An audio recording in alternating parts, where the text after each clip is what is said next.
Akifungua warsha siku 3 kwa niaba ya mkoa wa Kusini Pemba, afisa mdhamini tawala za mikoa na serikali za mitaa na idara maalum za SMZ, Thabiti Osman Abdalla, sitiza wasimamizi wa mradi kuangalia nguvu zaidi kwa walengwa na kuwa tayari kuendeleza mradi sambamba na kutoa elimu ya matumizi ya maziwa.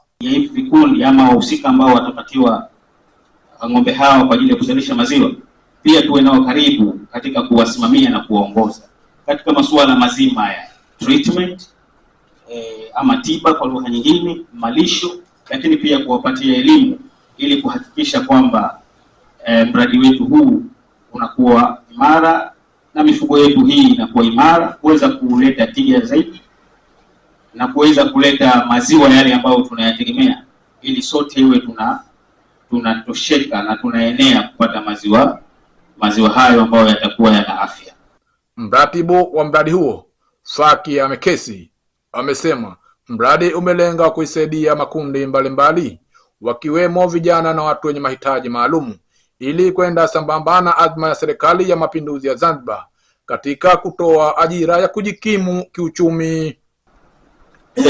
Kwa mujibu wa mradi huu, zaidi ya wafugaji 2000 hapa Zanzibar watafaidika direct, ambapo zinakisiwa karibu kaya 17440 zenye wastani wa kila kaya moja. Tunakusanya nyumba zetu hapa Zanzibar zina wastani wa watu 5 ndio walipochukuliwa. Kwa hivyo ukachukua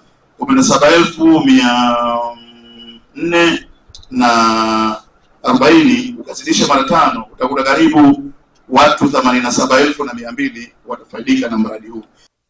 Mapema afisa mdhamini wa Idara ya Kilimo, Umwagiliaji, Maliasili na Mifugo, Idrisa Hassan Abdullah, akizungumza kwa niaba ya katibu mkuu wa idara hiyo, amesema utekelezaji wa mradi huo unakwenda sambamba na utekelezaji wa ilani ya Chama cha Mapinduzi ili mradi uweze kufikia malengo yake. Utekelezaji wa ilani ya chama tawala CCM 2025-2030 ni kimo. Kwa hiyo so doing manake vile tunatekeleza ilani ya Chama cha Mapinduzi, lazima uoneshe utayari. Utayari wako utakuwaje? Kwa naomba mradi uweke vigezo maalum,